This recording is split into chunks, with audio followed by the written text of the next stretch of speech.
राधे दोस्तों, जय श्री कृष्ण। तो आइए श्रवण करते हैं बृहस्पतिवार व्रत कथा। बहुत समय पहले की बात है कि भारत में एक राजा राज्य करता था। वह अति प्रतापी दानी था। वह प्रतिदिन मंदिर में दर्शन करने जाता था और गुरु और ब्राह्मणों की सेवा किया करता था। उसके दरवाजे से कोई भी निराश होकर नहीं लौटता तथा वह प्रत्येक गुरुवार को व्रत रखता एवं पूजन करता था। हर एक दिन गरीबों की सहायता करता था, परंतु ये सब बातें उसकी रानी को अच्छी नहीं लगती। वह न व्रत करती और न किसी को दमड़ी तक दान में देती थी तथा राजा से ऐसे करने को मना किया करती थी। एक समय की बात है कि जब राजा शिकार खेलने वन को चले गए थे, महल में सिर्फ रानी और दासी थी। उस समय गुरु बृहस्पति साधु का रूप धारण कर राजा के दरवाजे पर भिक्षा मांगने गए। साधु ने रानी से भिक्षा मांगी तो वह कहने लगी, हे साधु महाराज, मैं इस दान पुण्य से तंग आ गई हूँ। इस काम के लिए तो मेरे पति देव भी बहुत हैं। अब आप ऐसी कृपा करें कि सारा धन नष्ट हो जाए तथा मैं आराम से रह सकूं। साधु का भेष रखे बृहस्पति देव ने कहा, हे देवी, तुम अति विचित्र हो। संतान और धन से कोई दुखी नहीं होता, सभी इसको चाहते हैं। पापी भी पुत्र और धन की इच्छा करता है। अगर तुम्हारे पास धन बहुत है तो भूखे मनुष्यों को भोजन कराओ, ब्राह्मणों को दान दो, प्याऊ लगवाओ, धर्मशालाएं बनवाओ, कुआं, तालाब, बड़ी बाग बगीचे आदि के निर्माण करवाओ और कुंवारी कन्याओं का विवाह कराओ, साथ ही यज्ञ करो। इस प्रकार के कर्मों से आपके कुल एवं आपका नाम परलोक में सार्थक हो एवं स्वर्ग की प्राप्ति होगी। किंतु वह मूर्ख रानी साधु की इन बातों से खुश न हुई। वह बोली, हे साधु महाराज, मुझे ऐसे संपत्ति की आवश्यकता नहीं जो मेरे काम न आए तथा जिसको मैं अन्य लोगों को दान दूं, जिसको रखने और संभालने में ही मेरा सारा समय नष्ट हो जाए। साधु ने रानी को समझाने का बहुत प्रयास किया, परंतु रानी अपनी बात पर अडिग रही। तब साधु ने कहा, हे देवी, यदि तुम्हारी ऐसी इच्छा है तो ऐसा मैं तुम्हें बताता हूँ, वैसा ही करना। बृहस्पतिवार के दिन घर गोबर से लीपना, अपने केसों को धोना, मिट्टी से धोना, केसों को धोते समय स्नान करना, राजा से कहना कि वह हजामत करवाए, भोजन में मांस मदिरा खाना, कपड़ा धोबी के यहाँ धुलने डालना। इस तरह 7 बृहस्पतिवार करने से तुम्हारा सब धन नष्ट हो जाएगा। ऐसा कहकर साधु रूपी बृहस्पति देव अंतर्ध्यान हो गए। रानी ने साधु के कहे अनुसार ही 7 बृहस्पतिवार वैसा ही करने का विचार किया। साधु के बताए अनुसार करते हुए उसे केवल 3 बृहस्पतिवार ही बीते थे कि उसका समस्त धन नष्ट हो गया। कहे अनुसार ही करने से भरपेट भोजन के लिए भी दोनों समय परिवार तरसने लगा तथा सांसारिक भोगों से दुखी रहने लगा। राजा रानी से कहने लगा, तुम यहाँ पर रहो, मैं दूसरे देश को जाऊं, क्योंकि यहाँ पर सभी मनुष्य जानते हैं, इसीलिए मैं कोई कार्य भी नहीं कर सकता। देश चोरी परदेश भी बराबर है। ऐसा कहकर राजा परदेश चला गया। वहाँ जंगल जाता, जहाँ लकड़ी काट कर लाता और शहर बेच कर अपनी दुखी जीवन को बड़ी कठिनता से व्यतीत करने लगा। राजा के जाने के पश्चात इधर उसके बिना रानी और दासी दुखी रहने लगे। किसी दिन भोजन मिलता, किसी दिन जल पी कर रह जाती। एक समय रानी और दासी को 7 रोज बिना भोजन के व्यतीत हो गया तो रानी ने अपनी दासी से कहा, हे दासी, यहाँ पासी के नगर में मेरी बहन रहती है, वह बहुत ही धनवान है। तू उसके पास जा और वहां से 5 सेर बेजर मांग ला, कुछ समय के लिए गुजर हो जाएगी। इस प्रकार की आज्ञा मानकर दासी रानी की बहन के पास गई। रानी की बहन उस समय पूजन कर रही थी, क्योंकि उस रोज बृहस्पतिवार था। जब दासी ने रानी की बहन को देखा, उसे बोली, हे रानी, मुझे तुम्हारी बहन ने भेजा है, मेरे लिए 5 सेर बेजर दे दो। रानी ने कुछ उत्तर नहीं दिया, क्योंकि उसमें बृहस्पतिवार कथा सुन रही थी। इस प्रकार जब वादी को किसी प्रकार का उत्तर नहीं मिला तो बहुत ही दुखी हुई एवं क्रोध भी आया। लौट कर अपनी रानी के पास आकर बोली, हे रानी, तुम्हारी बहन तो बहुत ही बड़ी आदमी है, वह छोटे मनुष्यों से बात भी नहीं करती। उसने मैंने कहा तो उसने कोई उत्तर न दिया, मैं वापस चली आई। रानी बोली, हे दासी, इसमें उनका कोई दोष नहीं है। जब बुरे दिन आते हैं तब कोई सहारा नहीं देता, अच्छे बुरे का पता आपत्ति में लगता है। जो ईश्वर की इच्छा होगी यही होगा, यह सब हमारे भाग्य का दोष है। इधर उस रानी ने देखा कि मेरी बहन की दासी आई, परंतु उससे मैं नहीं बोली। यह कथा को सुन विष्णु भवन का पूजन संत का रानी के घर चल दी। जाकर अपनी बहन से कहने लगी, हे बहन, बृहस्पतिवार का व्रत कथा सुन रही थी, तुम्हारी दासी गई, परंतु जब कथा होती है तब तक न उठते हैं और न बोलते हैं, इसीलिए मैं न बोली। कहो दासी, क्यों गई थी? रानी बोली, बहन, हमारे अनाज नहीं था तथा राजा परदेश गए हुए हैं। वैसे तुमसे कोई बात छिपी नहीं है, इस कारण मैंने दासी को तुम्हारे साथ 5 सेर बेजन लेने के लिए भेजी थी। इस बात पर रानी की बहन बोली, बहन, बृहस्पति भगवान सभी की मनोकामनाओं को पूर्ण करते हैं, देखो शायद तुम्हारे घर में नाज रखा हो। इस प्रकार का वचन सुना तो घर के अंदर गई और वहाँ एक बड़ा घड़ा भेजर का भरा मिल गया। तब तो रानी को आश्चर्य हुआ, क्योंकि उसके अनुसार का एक एक बर्तन अन्न से खाली था। उससे उसने बाहर आकर रानी को सारा वृत्तांत सुनाया। दासी अपनी रानी से कहने लगी, हे रानी, देखो वैसे हमको नहीं जन्म नहीं मिलता तो हम रोज ही व्रत करते हैं। अगर उनसे व्रत की विधि या कथा पूछ ले जावे तो उसे हम भी किया करेंगे। और फिर दासी के कहने पर रानी ने अपनी बहन से बृहस्पति व्रत पूजा विधि एवं नियमों के बारे में विस्तार से पूछा। उन्होंने बताया, जो बृहस्पतिवार के व्रत से चने की दाल और मुनक्का से विष्णु भगवान का केले की जड़ में पूजन कर दीपक जलाता है, पीला भोजन करता और पीले वस्त्र धारण करता है तथा प्रेम पूर्वक बृहस्पति भगवान की कथा सुनता है, इस प्रकार करने से गुरु भगवान उस भक्त प्रसन्न होते हैं, धन अन्न पुत्र देते हैं, मनोवांछित मनोकामना पूर्ण करते हैं। व्रत एवं पूजा की विधि बताकर रानी की बहन अपने घर लौट गई। तत्पश्चात रानी और दासी दोनों ने निश्चय किया कि बृहस्पति देव भगवान का व्रत एवं पूजन जरूर करेंगे। साथ जब बृहस्पति रात उन्होंने व्रत रखा, घुड़सार से चाकर चना गुण बिल लाई तथा उसकी दाल से केले की जड़ का तथा विष्णु भगवान का पूजन किया।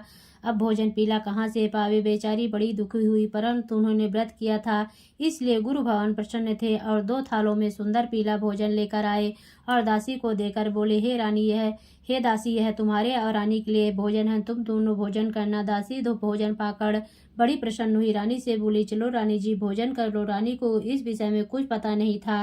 वह दासी से बोली, तू ही भोजन करके तू हमारे व्यर्थ में हंसी उड़ाती है। रानी ने कहा, वह महात्मा हम दोनों को 2 थालों में भोजन देगा है, इसलिए हम तुम दोनों ही साथ साथ भोजन प्रारंभ करेंगे। उन्होंने गुरु भगवान को नमस्कार करके भोजन प्रारंभ किया। उसके बाद दोनों प्रत्येक बृहस्पतिवार को गुरु भगवान का व्रत और भोजन करने लगी। बृहस्पति भगवान की कृपा से उन दोनों को भी भोजन एवं धन की कोई कमी नहीं थी, परंतु रानी फिर पुनः उस प्रकार आलस करने लगी। तब दासी बोली, रानी तुम पहले इस प्रकार आलस करती थी, तुम्हें धन के रखने उठाने में कष्ट होता था, जिस कारण सभी धन नष्ट हो गया। अब गुरु भगवान की कृपा से धन मिला है तो तुम्हें फिर आलस्य होता है।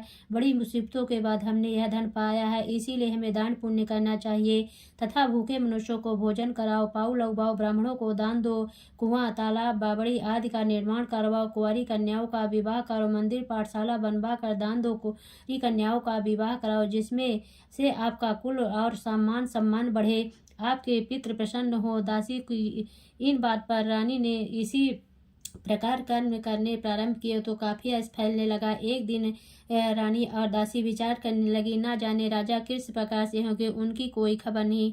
भगवान से उन्होंने प्रार्थना की। भगवान ने रात में राजा से स्वप्न में कहा, हे राजा उठते रानी तुझको याद के अपने देश को चलो। राजा प्रातः काल उठा और जात खाने और पहनने की शर्टिंग होती है, पर भगवान की आज्ञा मानकर अपने नगर को चलने को तैयार हुआ। उससे राजा प्रदेश चला, प्रदेश में दुखी रहने लगा। पश्चिम जंगल में से लकड़ी बिनकर लाता और शहर में अपने दुखी जीवन को बड़ी कठिनता से व्यतीत करने लगे। राजा दुखी होकर अपनी पुरानी बातों को याद करके रोने लगे। तब उस जंगल में बृहस्पति एक साधु का रूप धारण कर आकर राजा के पास आकर बोले, हे लकाड़े रे, तुम इस सुनसान जंगल में किस चिंता में बैठे हो, मुझको बतलाओ। यह सुन राजा के नेत्रों में जल भरा। साधु को वंदना कर बोले, हे प्रभु, आप तो सब कुछ जानने वाले हो। इतना कहकर साधु को संपूर्ण कहानी बतला दी। साधु रूपी भगवान राजा से बोले, हे राजन, तुम्हारी पत्नी ने बृहस्पति के दिन बृहस्पति देव का अपमान किया था, जिस कारण तुम्हारी यह दशा हुई।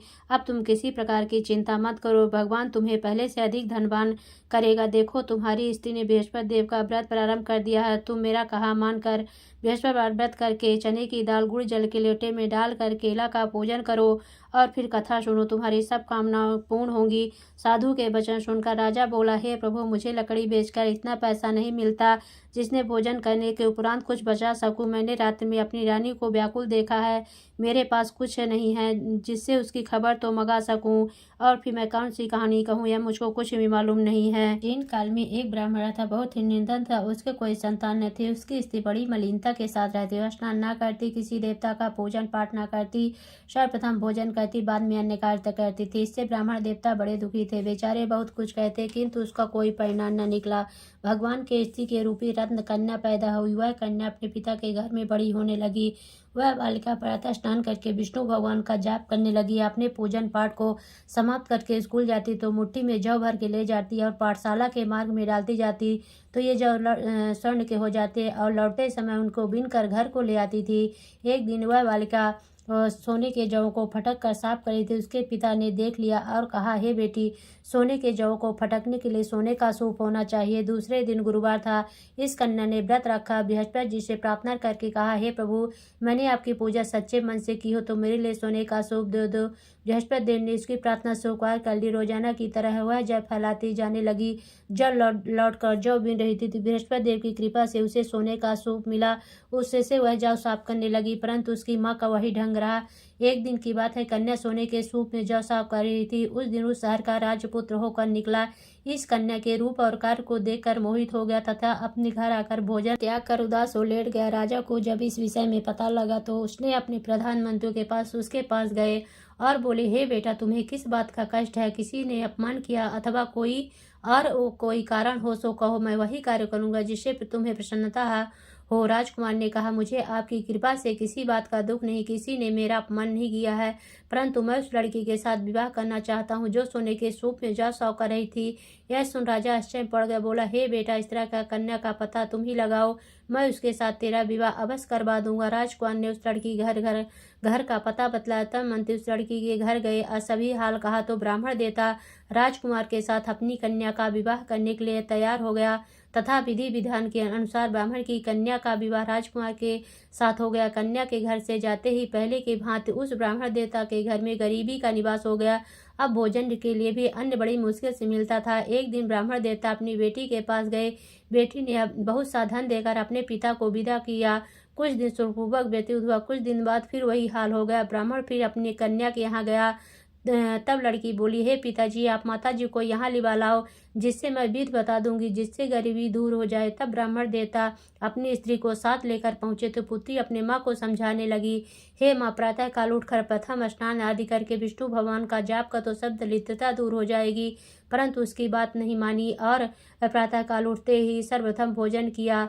उसकी पुत्री को बहुत गुस्सा आया। एक रात कोठरी से सभी सामान निकाल दिया, प्रातः उसमें बंद कर दिया। प्रातः काल उसमें से निकाला, स्नान आदि करा के पाठ करवाया तो उसकी माँ की बुद्धि ठीक हो गई और फिर प्रत्येक बृहस्पतिवार को गुरु भवन का व्रत और विष्णु पूजन करने लगी। इस व्रत के प्रभाव से उसकी माँ भी बहुत ही धनवान तथा पुत्रवती हो गई। वृद्धावस्था में स्वर्ग को प्राप्त हुई। वह ब्राह्मण भी सुखपूर्वक इस लोक के सुख भोग कर स्वर्ग को प्राप्त है। इस कहानी कहकर साधु देवता वहां से अंतर ध्यान हो गए। 6 दिन बीत गए और बृहस्पतिवार का दिन आया। राजा जंगल से लकड़ी काटकर किसी शहर में बेचने गया। उसे उस दिन और दिन से अधिक पैसा मिला। राजा ने चना गुड़ आज लाकर गुरुवार का व्रत किया। उस दिन से सभी क्लेश दूर हुए, पर जब दोबारा गुरुवार के दिन आया तो व्रत करना भूल गया। उस दिन शहर के राजा ने विशाल यज्ञ का आयोजन किया तथा शहर में यह घोषणा करा दी कि कोई भी मनुष्य अपने यहाँ भोजन न बनावे, समस्त पब्लिक मेरे यहाँ भोजन करने आवे। इस आज्ञा को जो न मानेगा उसके लिए फांसी की सजा दी जाएगी। सब लोग भोजन करने गए, लेकिन लकड़हार कुछ देर से पहुंचा, इसलिए राजा उसको साथ अपने घर पर लिवा ले गए। ले जाकर भोजन करा रहे थे। रानी की दृष्टि उस खूंटी पर पड़ी जिस पर उसका हार लटका हुआ था। वह पर दिखाई न दिए। रानी ने निश्चय किया कि मेरा हार इसी मनुष्य ने चुरा लिया है। उसी समय पुलिस को बुलाकर उसको जेल खाने में डलवा दिया। जब राजा जेल खाने में पड़ गया, बहुत ही दुखी होकर विचार करने लगा, जन्म के कर्म से मुझे यह दुख प्राप्त हुआ है। जेल में बंद लकड़हारा भगवान बृहस्पति को याद करने लगा। तत्काल बृहस्पति साधु के रूप में प्रकट हो गए। उसकी दशा को देखकर कहने लगे, अरे मूर्ख, तूने बृहस्पति देव की कथा नहीं करी, इसीलिए तेरे लिए दुख प्राप्त हुआ। तो किसी बात की चिंता मत कर। बृहस्पतिवार के दिन जेल खाने के दरवाजे पर 4 पैसे पड़े मिलेंगे, उनसे तू बृहस्पति देव की पूजा करना, तेरे सभी कष्ट दूर हो जाएंगे। बृहस्पतिवार के रोज उसे 4 पैसे मिले। राजा ने कथा कही। उसी रात को बृहस्पति देव ने स्वप्न में कहा, हे राजा, तुमने जिस आदमी को जेल खाने में बंद कर दिया, राजा उसको छेड़ देना। रानी का हार उसी खूंटी पर लटका हुआ है, तू ऐसे नहीं करेगा तो मैं तेरे राज्य को नष्ट कर दूंगा। इस तरह रात को स्वप्न को देखकर राजा प्रातः काल उठा और खूंटी पर हार देकर लकड़हारे को बुलाकर क्षमा मांगी तथा राजा को योग्य सुंदर वस्त्र आभूषण देकर विदा किया। राजा अपने नगर को चल दिया। राजा जब नगर के निकट पहुंचा तो उसे बड़ा आश्चर्य हुआ। नगर में पहले से अधिक बाग, तालाब तथा बहुत से धर्मशालाएं, मंदिर आदि बन गए हैं। राजा ने पूछा कि यह सब किसका है? तब नगर के सब लोग कहने लगे, रानी और वादी के हैं। तो राजा को आशा हुआ, गुस्सा भी आया। तब राजा ने अपनी तलवार निकाली और पूछने लगे कि यह बतलाओ कि यह धन तुम्हें कैसे प्राप्त हुआ है। तब उन्होंने कहा कि हमें सब धन यह बृहस्पति देव के इस व्रत के प्रभाव से प्राप्त हुआ है। तब राजा ने निश्चय किया कि 7 रोज बाद तो सभी बृहस्पति देव का पूजन करते हैं, परंतु मैं रोजाना दिन में 3 बार कहानी कहा करूंगा तथा रोज व्रत किया करूंगा। हर समय राजा के दुपट्टे में चने की दाल बधी रहती तथा दिन में 3 बार कहानी कहता। एक रोज राजा ने विचार किया, चलो अपनी बहन के यहाँ हो आवे। राजा घोड़े पर सवार हो अपनी बहन के यहाँ चलने लगा। मार्ग में उसने देखा कि कुछ आदमी एक मुर्दे को लिए जा रहे हैं। राजा ने कहा, अरे भैया, तुम मेरी बृहस्पति की कथा सुन ले। वे बोलो, लो हमारा तो आदमी मर गया है, इसको अपनी कथा ही पड़ी है। परंतु कुछ आदमी बोले, अच्छा कहो, हम तुम्हारी कथा भी सुनेंगे।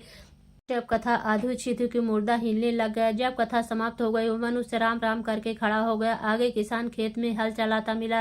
राजा ने कहा, अरे भैया, तुम मेरी बृहस्पति की कथा सुन लो। वे बोला, जब तक मैं तेरी कथा सुनूंगा तब तक एक बार हरया जोत लूंगा। अपनी कथा किसी और को सुनाना। राजा के हटते ही बैल पछाड़ कर खाकर गिर गए तथा उसके पेट में जोर जोर से दर्द होने लगा। उसी समय उसकी माँ रोटी लेकर आई। उसने बेटे से सवाल पूछा। बेटे ने सवाल कह दिया तो बुढ़िया दौड़ती दौड़ती उस घुड़सवार के पास गई। बोली, मैं तेरी कथा सुनूंगी, तू अपनी कथा मेरे खेत पर चलकर कहना। राजा ने बुढ़िया के खेत पर जाकर कथा कही, जिसको सुनते ही के बैल खड़े हुए तथा किसान के पेट का दर्द बंद हो गया। राजा अपने बहन के घर पहुंच गया। बहन ने भाई की खूब मेहमानी की।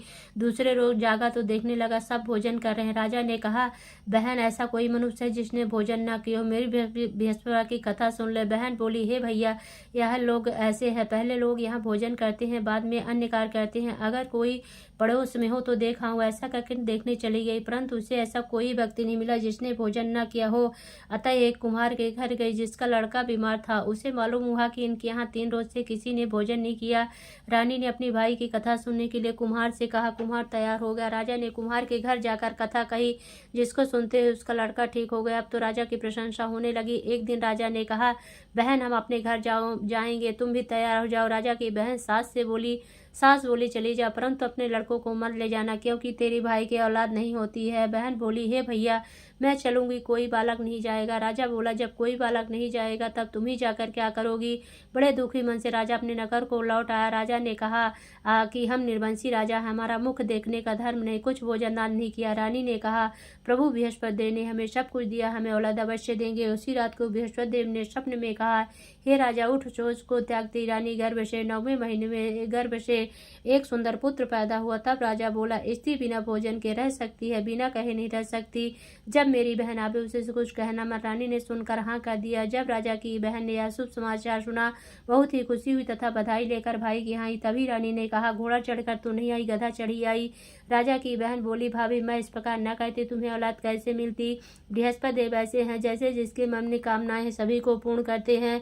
जो सद्भावना पूर्वक बृहस्पति देव का व्रत करता है एवं कथा पढ़ता, सुनता, दूसरों को सुनाता, उनकी सभी इच्छाएं बृहस्पति देव पूर्ण करते हैं। इसलिए सब कथा सुनने के बाद प्रसाद लेकर जाना चाहिए।